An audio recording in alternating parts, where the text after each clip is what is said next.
The Afghanistan War, America's longest, was meant to be swift but became a 20-year saga. For most Americans, it faded into background noise, but for those fighting and living there, it was life-defining. Over $2 trillion spent, thousands of American and coalition lives lost, and 250,000 Afghans killed. But behind the headlines, a hidden class thrived, those who turned endless war into endless profit. This is the story of Afghanistan, not about strategy or nation building, but about who got rich while the world looked away. Tonight, we follow the money. The U.S. spent over $2.3 trillion on Afghanistan, enough to give every American nearly $7,000. That money bought bombs, bullets, and boots, but also paid for a tragic human cost: nearly 3,600 coalition troops and over 243,000 Afghans killed. But the money didn't just disappear. It became revenue, salaries, and stock dividends. The war's cost was a massive transfer of public wealth into private hands. So who got the biggest slice? Who turned war into a windfall? Let's find out. Trillions spent meant a windfall for the defense industry's Big Five: Lockheed Martin, Raytheon, Northrop Grumman, Boeing, and General Dynamics. They sold everything from helicopters to missiles, drones to armored vehicles. America's war hardware store. For 20 years, their production lines ran non-stop, and their stock values soared. A $10,000 investment in these companies in 2001 would be worth nearly $100,000 by 2021. The longer the war dragged on, the richer they got. For them, war was the ultimate business model. Halliburton and its spin-off KBR became infamous for their lucrative, often no-bid contracts in Afghanistan. KBR built bases, served food, delivered fuel, and even did laundry. Profiting more the more they spent. Cost-plus contracts encouraged waste and overbilling. Gourmet meals never served, abandoned trucks, shoddy construction. Billions were wasted, but the contracts kept coming. Oversight was minimal, profit was guaranteed. In war, being the only game in town pays. As the war dragged on, private military contractors like Blackwater, DynCorp, and Triple Canopy flooded Afghanistan. They guarded diplomats, trained Afghan forces, and sometimes fought, often earning far more than soldiers.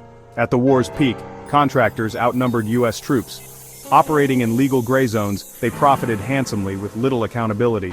The line between soldier and mercenary blurred. For these companies, chaos was good for business. Supplying remote bases could cost up to $400 per gallon of fuel, an absurd price, but a goldmine for contractors.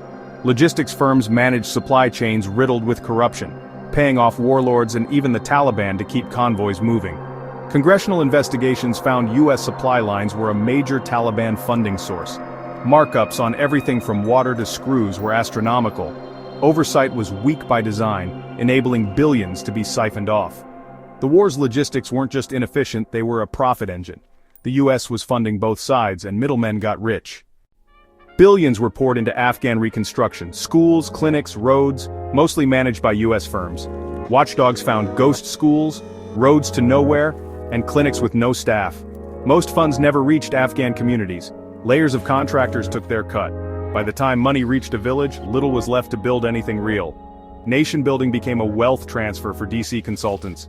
The Reconstruction War was as profitable as the shooting war.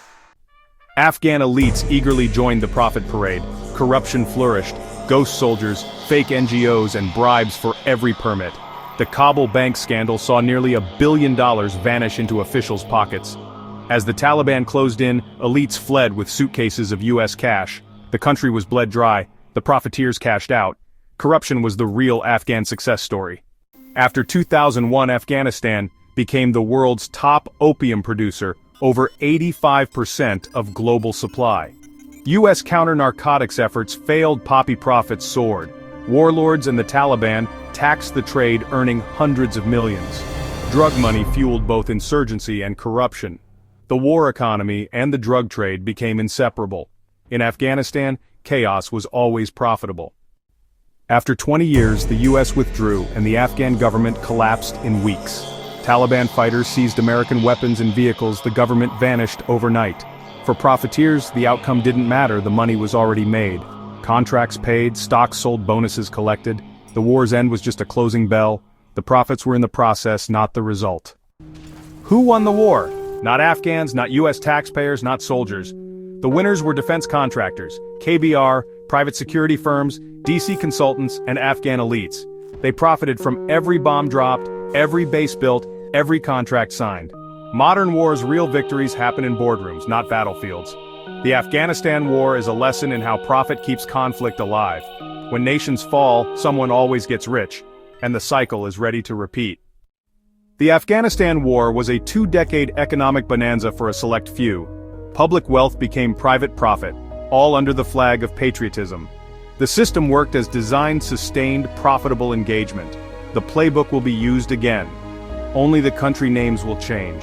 Understanding this is the first step to demanding accountability, like share and subscribe to help us keep following the money.